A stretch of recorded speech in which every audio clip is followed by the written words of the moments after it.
This is Paul McGinley from Toledo, Ohio, co-host of the Reality Report. I'm here with Brian Weinstein, co-host in Bridgeton, New Jersey. It's Sunday, Eastern Standard Time, 1 o'clock. Today we've got a special guest. We've got Guy McPherson, Professor Emeritus of Natural Resources and Ecology and Evolutionary Biology at the University of Arizona. Guy runs his website, Nature Bats Last, and is at least partially known for the idea of near-term extinction. This is taken from Wiki, Guy. He believes Homo sapiens is staring at near-term extinction within 10 years. Welcome to our show, Guy. Thank you. It's a pleasure to be chatting with you today, both of you. Thank you. Well, today we'll be discussing the social, political, and economic implications of about climate change, Guy. We know that your videos are fairly well viewed, fairly extensively viewed. So I think many people are aware of your stance of near-term extinction.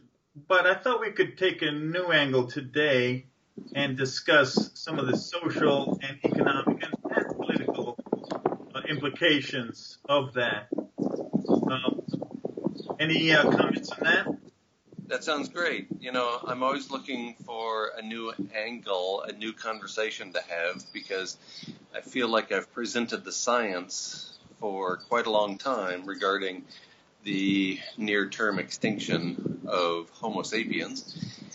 And so, you know, pretty much any conversation that takes us from there to a different environment, one that maybe I don't know a lot about, but I'm willing to weigh in on, I think would be great. And looking at those interactions, or the intersection between the natural sciences and the social sciences, the natural sciences and the humanities, and so on, that's what I was teaching in my courses for so many years at the University of Arizona, is those intersections, how we find common ground among the humanities and the natural sciences. So, yes, anything new is good with me.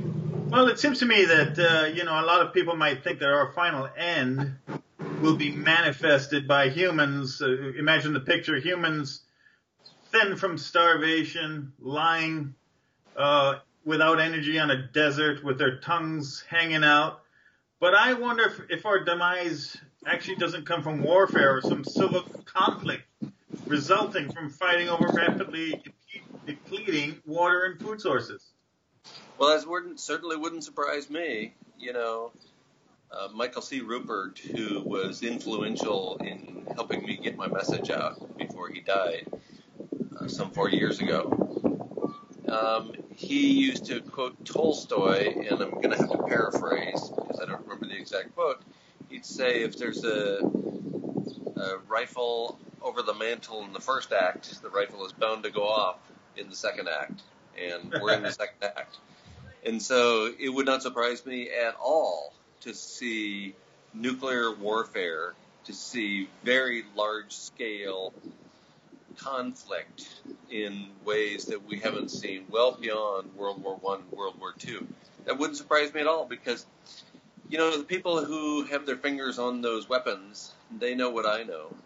And knowing what I know, why would they not take a last-ditch effort to try to cool the planet? Why would they not make that final grab for privilege, for power at the end of time? Of course they would. That's what they've been doing their entire lives. That's what defines them as sociopaths who are pulling the strings of empire, is their willingness, their ability, their glee in using their power to generate more power through violence. So certainly wouldn't surprise me. And to sequester themselves from the general public. Well, there's a refugee crisis going on right now. Obviously, people from the desert-parched areas of the Middle East and North and Northwest Africa are flooding into Europe. So do you think we'll see such extensive human displacement likely serving as some kind of catalyst for worldwide conflict? Absolutely, and it's not just there. It's also the islands in the southern Pacific that are running out of habitat for humans. And for a while, at least, I'm not sure if this is still true, New Zealand was opening its doors and opening its arms to those climate refugees. And so, yes, we have places all over the planet that are losing habitat for Homo sapiens. And, of course, that's manifested in a refugee crisis. Nobody is going to just sit there and take it when it becomes a desperate situation for their families. And can you blame them? I mean, look at the Dust Bowl in the 1930s in the United States. All those people, the so-called Okies, went from the Midwest, from Oklahoma, Nebraska, and so forth, and headed west. Went to where the bounty was in places like California. And now, of course, we have the ability to move people around the planet so much faster than we did then in the 1930s, and we have access to so much more information than we did then in the 1930s. So my apologies for the background. I find myself in New Orleans today, and it's not the quietest studio I've ever been in. So, yes, of course, people are fleeing places because there's no habitat for our species there anymore. That's going to continue because desperate times call for desperate measures. Well, there was a documentary on the other day about some Marshall Islanders who are facing the threat of their island being overrun by the ocean.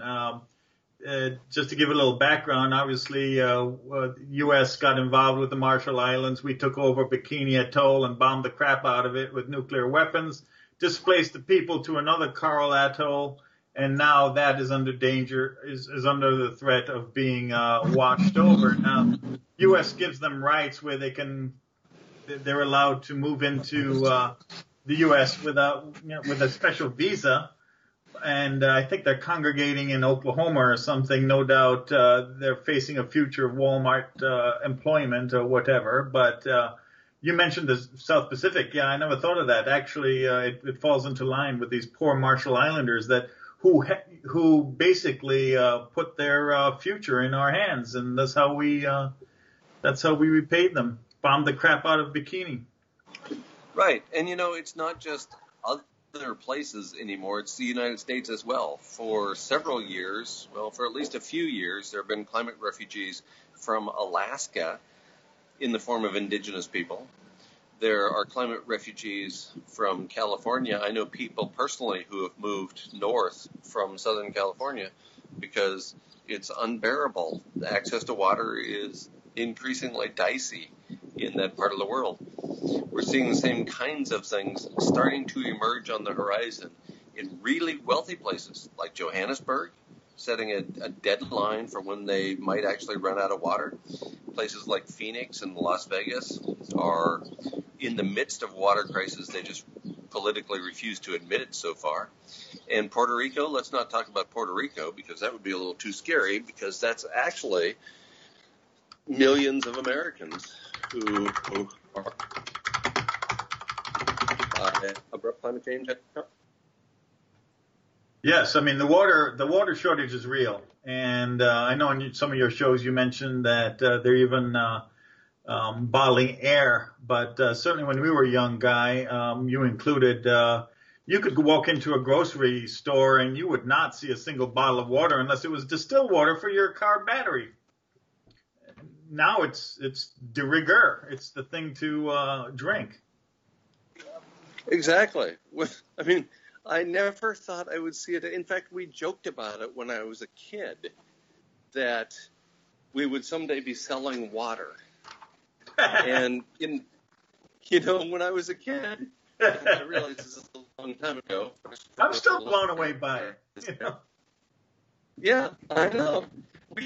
When I would go for a ride, we didn't have very much money. I would go for a ride. My brother and my sister and my parents and I would go for a ride outside. We found these places that knew about that had a spring. And the spring would hold 10 cans, like from a can of big bean paper, and the can was there years before. And spring in that can. Can you imagine doing that today? Almost any surface water in the United States, you're taking your life into your hands. People just don't go up and use somebody else's can that's been there for 5 or 10 years and drink water that's been flowing over the surface of the United States. Ooh, I shudder to think And this is not that long ago. This is 50 years ago, a half a century since we've been drinking water right off the surface.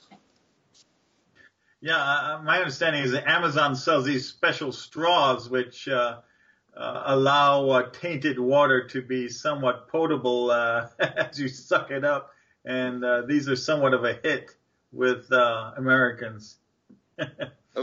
Of course, and you know, even where I live in Western Belize in Central America, the municipal water is so poor in quality that we use filters before we drink it.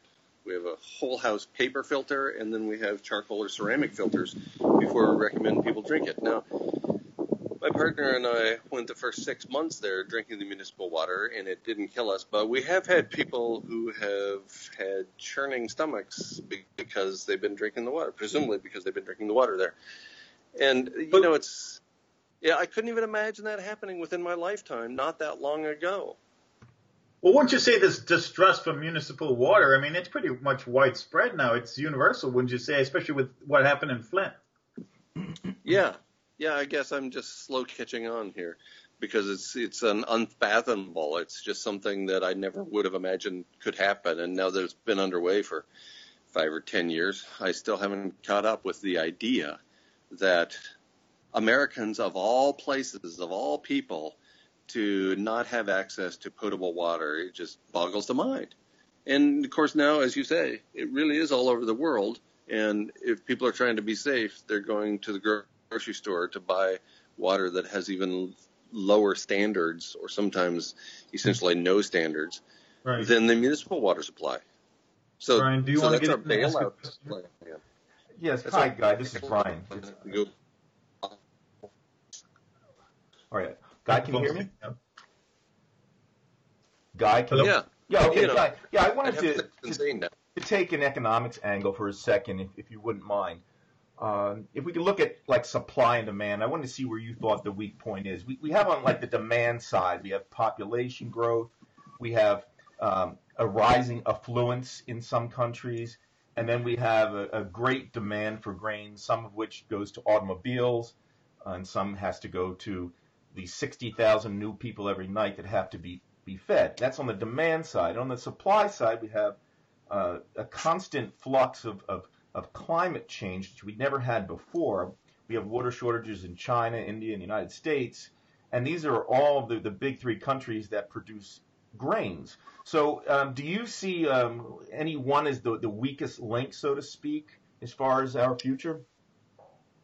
You know, because the United States has the most lethal killing force in the history of the planet, it's pretty evident to me that the United States will be using that force for as long as possible to maintain the set of living arrangements that most people have become accustomed to in the United States. However, it doesn't take much of an additional increase in global average temperature. We're at about 1.73 degrees Celsius above the 1750 baseline.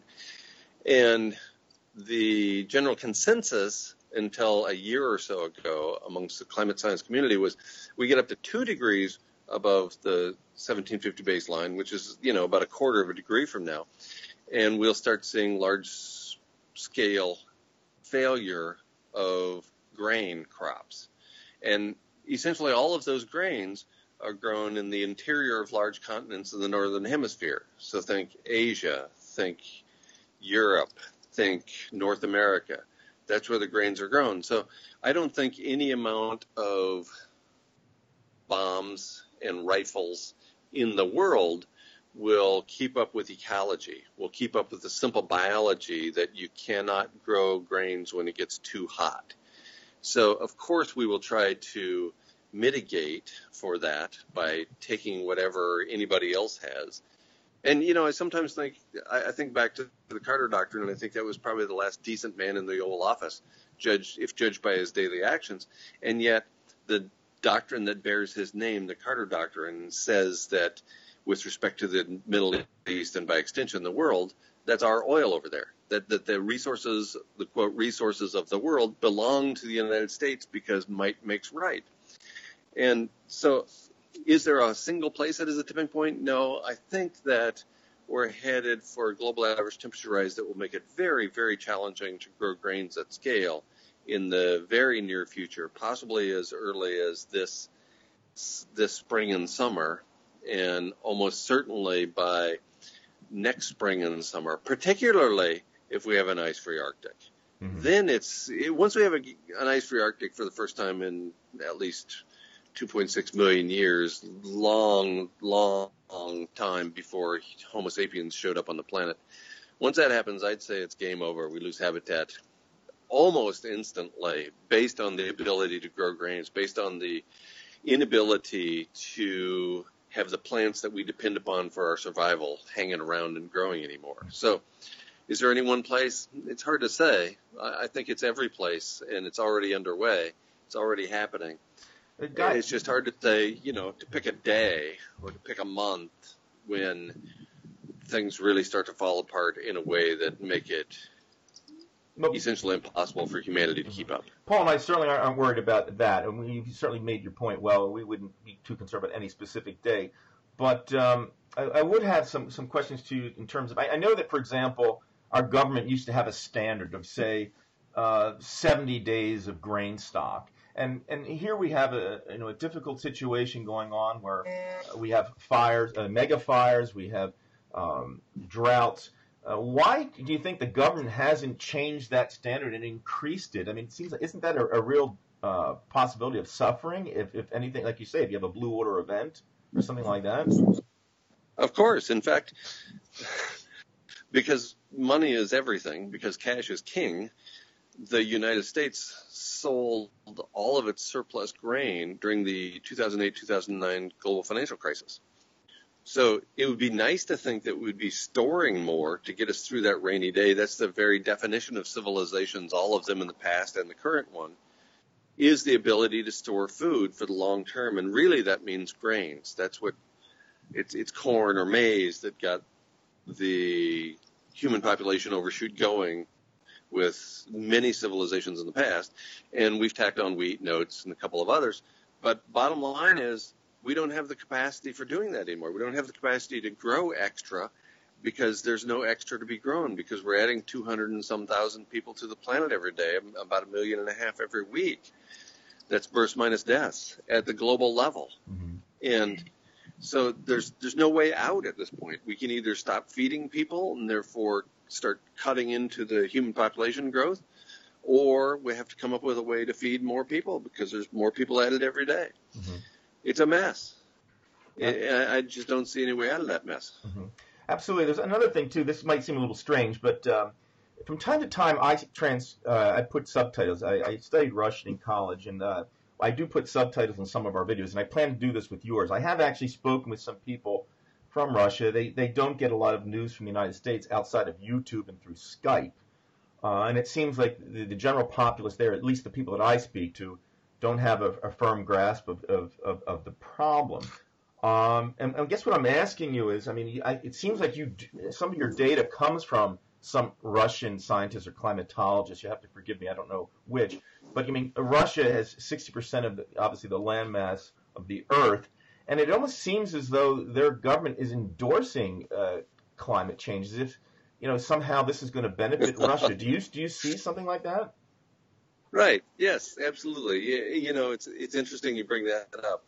It was Svante Arrhenius who, in 1896, pointed out that climate change was underway. This is the first Referee Journal article, to my knowledge, that predicted a global average temperature rise into the future. He predicted that by the year 2000, the planet would have warmed 1 degree Celsius. Remember, this is 1896. He's making this prediction. And he was from Scandinavia, so he's from a cold place, and he thought it would be awesome. And I think that's where the Russians are today. By the way, he was off by 0.24 degrees Celsius. The global average temperature of the planet only warmed 0.76 degrees Celsius in that 104 years. And so he was off by a little bit. We can claim as a result that he was wrong about everything and that he's an unreliable source. But I think this is what the Russians are thinking, and I see commercial enterprises, corporations, claiming that because an ice-free Arctic means we don't have to struggle through all that ice. We can just increase transport across the northern hemisphere, and so it's all good. I think this is the kind of technological thinking that ignores biology and ecology that sets us up for even greater failure. Mm-hmm. Well, you mentioned the northern hemisphere being the prime growers of grain. I'm wondering if warfare doesn't enter the picture first before that even becomes an issue. The starvation experienced in the southern hemisphere might lead to warfare, in which case, I mean, the southern hemisphere has nukes too. That could be the end of us all. I mean, could it be that a universal conflict becomes so generalized that so-called collateral damage reaches everyone? I mean, absolutely. I don't even know if we'll see the end of the grains before our demise, right, Guy? It wouldn't surprise me at all. Somebody sent me a link just today, or maybe last night, indicating a 1% increase in the cost of grains. And I don't remember whether it was corn or wheat or all of them generally, in a day, a 1% rise in a day. And you could blame speculators. You could say that people are paying attention to the crop failure that is increasingly widespread, or maybe it's just a little blip in the system. But surely the leaders of the world out there, Putin in Russia and the people who pull the strings of empire in the United States and in Europe and so on, surely they know what we know. Surely they know what's going on in this conversation and the information underlying it. And so it wouldn't surprise me if we see before crop failure, before things get so bad that we don't have food on the grocery store shelves, it wouldn't surprise me at all if, anticipating that kind of event, we see the breakout of large-scale conflict. It wouldn't surprise me at all. Now, that would precipitate the end of civilization. I think in some of your lectures you've mentioned no food at the supermarkets because they stock for only 3 days. They're very dependent on these warehouse distributions, and then no water from the municipal taps, no gas at the gas stations, leading to the collapse of civilization. And who's going to be the first responders? Who's going to man the nuclear sites, right? Right, exactly. And, I used to say 3 days, but really we have a warehouse on wheels approach in the United States and in much of Europe as well, whereby we probably are, in many cases, are fewer than 3 days away from utter disaster. You disrupt that pipeline, that system, that warehouse on wheels approach for a day, and it will be noticeable, and it will be a cause for great concern. And then, given human behavior in the past, all bets are off. And then you mentioned, there might be a few rich sociopaths hanging on for, a few extra weeks, months, maybe even years? Yeah, we don't know how long you can store food. And I was one of those people. I'm not saying I was a sociopath, although a lot of people online have accused me of just that. But I was one of those people who was preparing for a future that I thought would be marked by relatively slow linear climate change and a relatively slow demise of the living planet. This goes back to 2007, so more than 10 years ago. And so I had a bunch of food. I still do have a bunch of food stored in a root cellar at a homestead in New Mexico. So, if I could fall into that way of thinking as a conservation biologist, absolutely in love with the living planet, it's easy for me to see how somebody who's just been looking at digits on a screen or pulling levers or has this sort of techno mentality their entire lives, how they would fall into that way of thinking as well. And they think that we just need to get through the hard times and we'll pop out the other side, because that's the way it's always been in the human experience, right? There was the Great Depression, there was the Dust Bowl, there were these significant events, there were what Kurt Vonnegut called the first two attempts of civilization to commit suicide, the First World War and the Second World War. But then we came out the other side every single time, and it was a brighter day, and the Okies made it to California, and it's a wonderful experience, and economic growth continues anew, and on and on and on. But it's not going to be like that this time. We're in the midst of the sixth mass extinction. For the previous 5 mass extinction, the planet required several million years to recover, to become a verdant, vibrant planet characterized by an abundance of multicellular complex life. So not only do I think that we are headed for extinction in the near term, I don't see any prospect for anything resembling humans to arise for millions of years more. And I'm not interested in living on that kind of planet.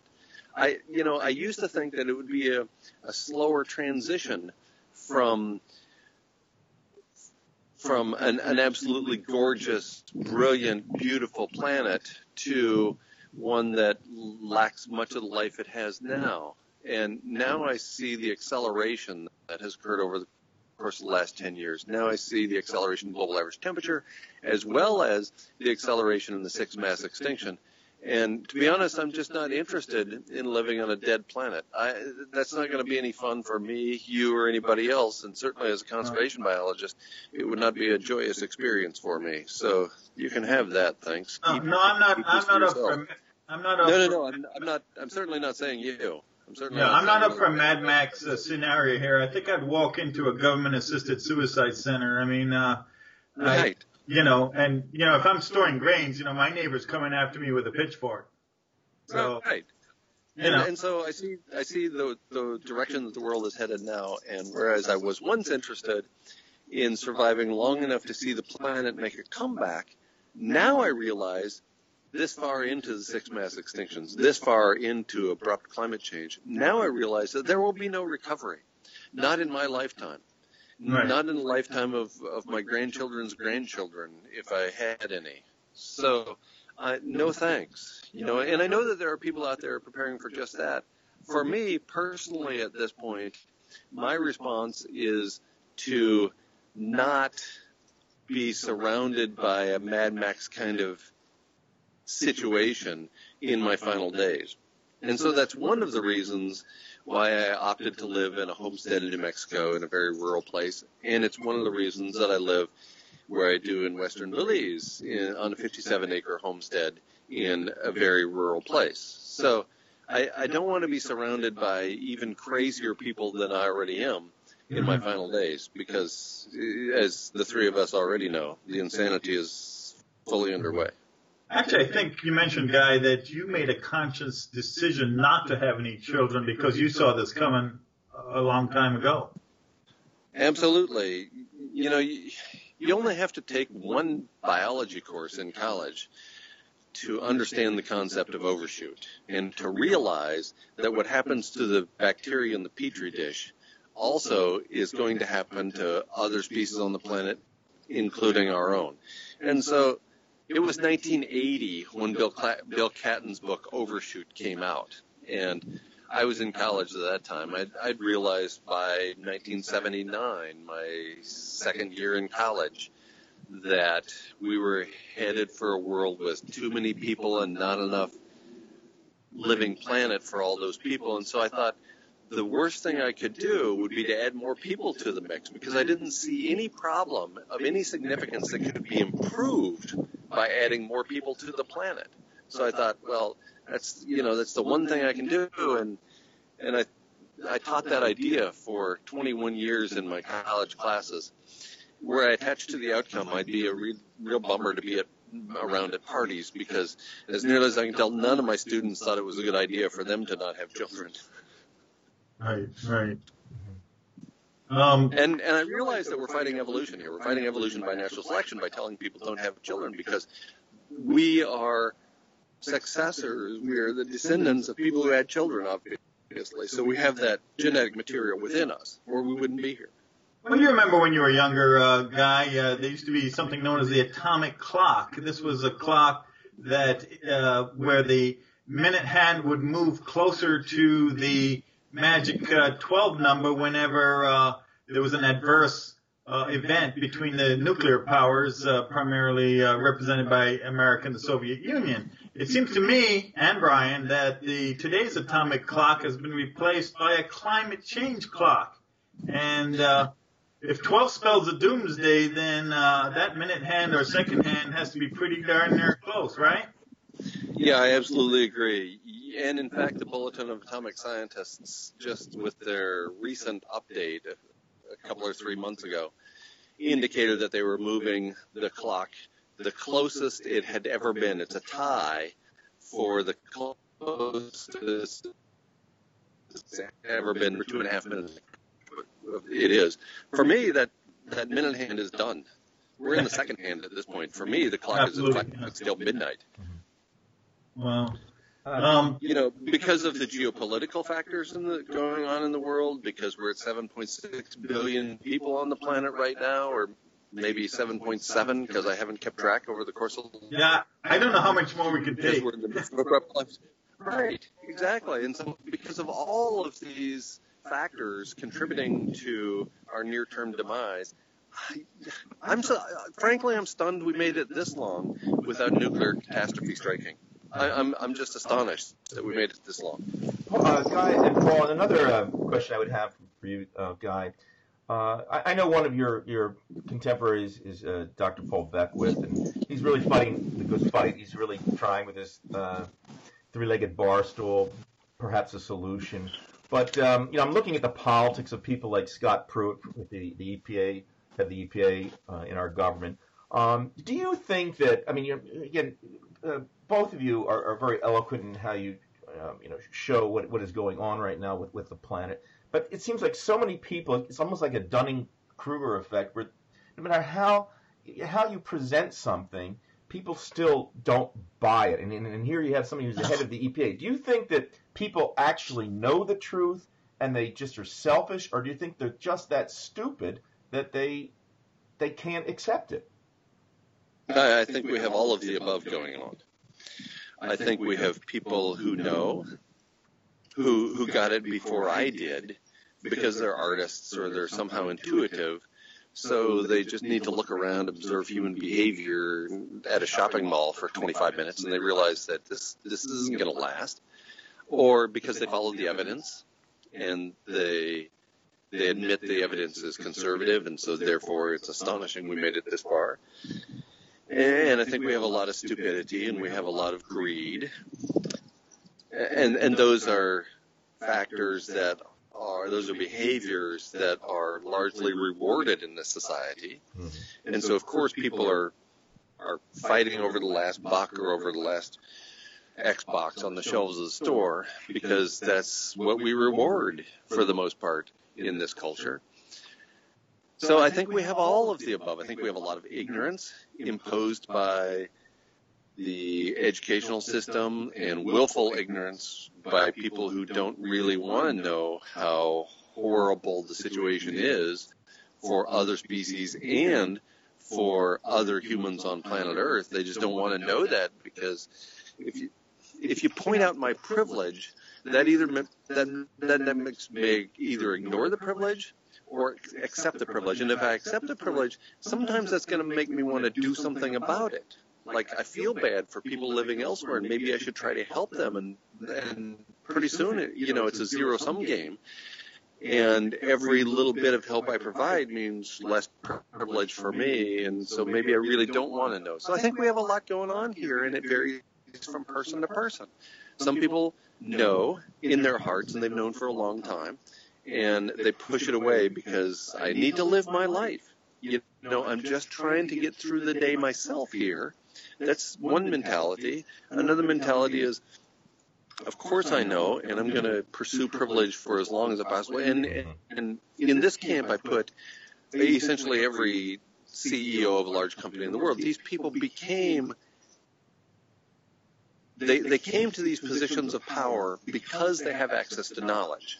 And so they know what I know, and they're going to keep the game going as long as they can to their own benefit and to the benefit of their families, because they know when the house of cards comes down, it's going to be pretty ugly for everybody. So they just keep going and consuming and getting at other people's expense, and they know that it's at other people's expense, but they think they worked hard and they enjoy this privilege to land in this position, and to have it taken away from them is unimaginable. And then, of course, we have people who are unable to do anything other than maybe tell other people, and gee, that doesn't make you very popular at parties, does it? And so I think we have all kinds of things going on here, all kinds of human behavior and human knowledge. And there's just no reward for sharing this information. I can assure you of that. And in fact, there's a certain lack of reward. There's a certain punishment that comes along with having this conversation. At least that's been my experience, and the experience of Jason Box when he was censored at Ohio State University, and the experience of Camille Parmesan, the conservation biologist who used to be at the University of Texas in Austin and now is not, and Peter Wadhams at Cambridge University, and so on. So, there's a lot of motivation for self-censorship, and if you don't censor yourself, there are people who don't want you to say, who don't want to have the conversation that we're having right now. And so that makes it really not very enjoyable. The aftermath of this conversation can be quite unenjoyable for everybody involved. We certainly know two entities that were well aware of what was going on in the Arctic. That's the energy companies and the U.S. military. They certainly were well aware. And, absolutely. It's been made public. They publicly admit it. But apparently this knowledge is too arcane for the average American to swallow. I don't get it. Or it could be that they just don't want the average American to know, because if a couple 100 million Americans knew what was going on, and they had known for 40 years what was going on, maybe it would be a different looking society than it is right now. Maybe there'd be more pitchforks involved than we've seen lately. Mm-hmm. Maybe there'd be something resembling democracy. Or maybe, yeah, exactly. There'd be more calls for reform of our wonderful capitalist system we've got here going on. Right. We might have something resembling a democracy had we paid closer attention to the misinformation that was being put out in the 60s and 70s, and probably before that. I mean, we know about the stuff that has happened within the last 50 years now. But what was happening before then? If you dig a little deeper, I'm willing to bet that a whole bunch of people knew about Svante Arrhenius from 1896. It was George Perkins Marsh in the middle of the 1800s, who, at the time, he was a U.S. ambassador, by the way, and he was a naturalist by nature, and he was pointing out that burning fossil fuels is going to cause the global average temperature to rise, is going to cause climate change, and he was talking about the urban heat island effect. So people in governments have known about this information for 170 years, and had we brought them to heel, had we made that information more widely known 10, 20, 30, 40, 50, 100 years ago, I have no doubt this would be a completely different world we're living in, and I have no doubt that it would be a better world than the one we currently occupy, but it wouldn't necessarily be better for the 1%, for the sociopaths who are benefiting greatly from the system the way it's structured now. Now, it's my understanding that it's a 40-year gap between the release of carbons into the air and us experiencing the full effect of those carbons. So the state of the world today basically reflects the carbon releases of 1978, would it be? Something like that? Well, actually, there's been a new information on that front within the last couple of years. That was the finding of skeptical science. But the referee journal literature from a paper a couple of years ago finds that there's about a 10-year lag, somewhere between, I think, 9.9 and 30.1 years. But in any event, there is a significant lag between when the carbon dioxide molecule is released and when the maximum heating associated with that molecule occurs. So that significant release ensures that me driving my 1976 Firebird today, racing down the highway, I don't feel the effect for a long time. And 10 years when you're a teenager seems like a really long time. I never thought I'd make it to my 20s when I was a teenager. Never imagined why I'd want to. And now here I am. I kind of get it now. I understand why people might want to live that long. But that lag is huge. Guys, socioeconomic impact of that thing. Guy, it's interesting because, you mentioned the Firebird example, but, the greater example would be burning cryptocurrencies. Apparently the burning of cryptocurrencies is a major leads to a major release of emissions into because of the use of electricity. It's terrible on the environment, this burning of cryptocurrencies. It's all the rage now. Yes, absolutely. Yeah, I came across that information a year ago, and the numbers are just staggering. It's like it would consume all the electricity in the world by the year 2020 something. It's amazing. The people got these supercomputers burning away 24/7. Just accelerating the emissions. You have anything else? Well, that's the thing. Oh, go ahead. Every civilization in the past has been characterized by this must go faster mentality. And as Edward Abbey pointed out probably 40 or 50 years ago now, civilization, like an airplane in flight, remains aloft only as it is moving forward. In other words, civilizations have to grow. They have to go faster. They always have to be picking up the pace, or they collapse. And what that really means is they keep picking the pace up as long as they can until they collapse. It's not collapse.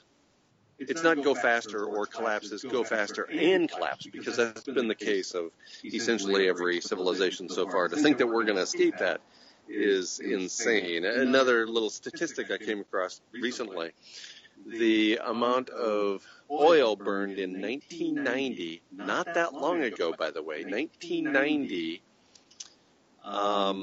the amount burned in the entire year of 1990 was burned every 2 days in 2009. Every 2 days. We burned a year's worth of oil. So that's yet another example of this must go faster mentality. We must constantly pick up the pace. We have to have more workers to throw into the breach. We have to have more materials burned and otherwise consumed, or the whole house of cards comes down. And you look at numbers like the one with the oil, and there's thousands of others, and they're absolutely staggering. It's if people in the 1850s could imagine how much oil was being used in 1990, they would have thought that was insane. There's no way that one planet could burn that much oil. And then we burn 180 times that much 19 years later. Whoa. Yeah, well, it's amazing, really. But, if one's in the sales world, the corporate world, it doesn't matter what kind of a year you have. If you have a banner year, as far as production's concerned, the boss comes at you and says, well, next year it's got to be 20% more. And even though you had a banner year, you somehow have to ramp that up by an extra 20% the following year, because it's always more. It's all based on the capitalist system. It's absolutely toxic to our environment. To any sentient being too, because we're talking about human beings suffering, but I mean, some people just don't care about animals, but they're feeling beings too, and they're suffering. I mean, true beasts of burden. Absolutely. And we're talking about this from a United Nations report from August 2010, an estimated 150 to 200 species going extinct every single day. And we don't really think about that until it's our own cat that dies, or it's our own pet that is suffering and dying. And then we realize, oh, this is something serious. But, for the most part, we never had any sort of relationship with those 150 to 200 species that go extinct every day. So we don't know. They aren't mammals with wide-spaced, forward-facing eyes, so we think they must be little things that aren't important. Right. Well, if we want to talk about little things that are important, let's talk about flying insects that have been in utter catastrophic decline over the last quarter of a century. It's a misery thesis. I mean, it sounds like the whole thing. Yeah. the whole thing is an utter disaster, and it's an outcome of the way we've been living and apparently enjoying living for a long time. And people tell me all the time that we just need to start right now and we can do blah, blah, blah. Well, I've been hearing that since I was 10 years old, and I can distinctly recall my parents having this conversation. We need to stop cutting down every last tree. I grew up in northern Idaho in big timber country. We need to stop cutting down every tree. We need to stop pulling out every fish. We need to stop polluting the streams. We need to stop all these things. We need to stop this right now, or it's going to be a dystopian future. Well, what do you know? 48 years later, we haven't stopped anything. We haven't even slowed anything down. Well, we've trashed the earth, we've trashed the oceans, and we've even trashed space. Apparently there's trillions of space junk that's just flying around at bullet-like speeds in the atmosphere. I mean, even if we were to try and make an escape, I mean, we've already trashed the exit out. Yeah. I mean, and to think there's an escape. And so I tell people all the time, people are always asking me, where should I move? Where should I move to? And Steve Wozniak was one of the first to contact me. This was in December 2012, a month after I gave my first public presentation on abrupt climate change. And at the time, I thought you can probably add years, maybe even 10 or 15 years to your life if you move to the far south. So not long after that, Steve Wozniak and his wife Janet moved to Tasmania, the southern island state of Australia. And now I think that such a move might gain you 10 or 15 weeks, 10 or 15 days, maybe 10 or 15 minutes. Now that we fully understand the consequences of global dimming, now that we fully understand that we're in the midst of the sixth mass extinction, now that we fully understand that the temperature is rising exponentially, I wouldn't recommend people move anywhere except into their own hearts, into their own heads, and try to come to grips with what it means to be where we are, to be a human being at this point in planetary history, have access to this knowledge, to have access to the privilege that we enjoy in the global north. That's as far as I want to go. That's, I don't want to suffer in my final days, but I'm making no attempt to stretch out my time on the planet as I once was, because I don't think there's much stretching to be done, and I don't see putting myself through a lot of pain to get to that point if it's going to add 10 or 15 minutes or even 10 or 15 days. Right. Now, there was a UN report saying that they estimated there's a maximum of 60 more annual crop yields left on this earth given current soil erosion rates. I don't even think they've factored in growth of population, increased temperatures, any of this, but we're not even going to get near that 60 years, right? No, it's inconceivable to me there'll be a human being on the planet in 8 years. 60 years? That's a pipe dream. If there's a person on the planet in 60 years, they're going to be so miserable. They're going to wish they were dead. They're going to be living in a bunker surrounded by the dead bodies of like-minded sociopaths, immersing themselves in ionizing radiation, starving to death, dying of thirst, being too hot. It's not going to be a fun place to be. Yeah, so can you imagine all the generations of history guy, okay? The generations of Homer, the great Greek author, the generations of the biblical heroes, the generations of the Normans, invasion of England, that we would have the great fortune to be the last generation. And end with Trump. Of our species. Wonderful, huh? Yeah, and it is actually pretty amazing because one of the Buddha's famous lines from about 2,600 years ago was, the trouble is you think there's time. 2,600 years. And Homer was about the same time and was writing the same kinds of things. Any moment might be your last, that sort of thing. And so there's been this long history of people pointing out the advantages of living with urgency, the advantages of living in the moment, of being fully present. And because all of those people were ignored, we're where we are now, with everybody thinking about the future and maybe living in the past and must go faster today. All of that combines to have us consuming so much for so long that we're here. We're here at the brink of extinction and just looking over the precipice, wondering which moment might be our last. Well, you got a motorcycle going by there. There's a guy who believes in his future. But, at least to the next corner. But I'd like to ask you one question, kind of change topics a little bit. The Great Barrier Reef, they say about half of it's done now. I mean, half of it's already dead. What are the immediate implications of that, Guy? I mean, what are likely the major implications from that we might be experiencing once the Great Barrier Reef goes? Yeah, well, a statistic for context. There have been 3 worldwide bleaching events in the history of the planet. In the history of our species, as far as we know. 3. And there have also been 3 since 1998. Okay. So that provides a little context. What does that mean? Well, the Great Barrier Reef is the largest collection of organisms in that small a space anywhere on Earth.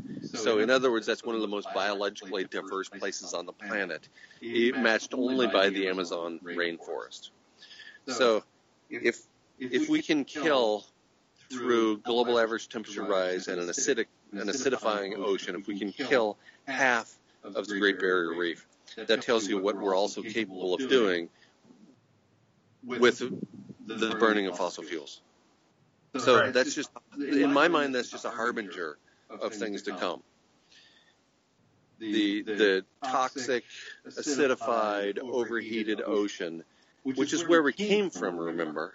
That's where mammals came from, is from the ocean.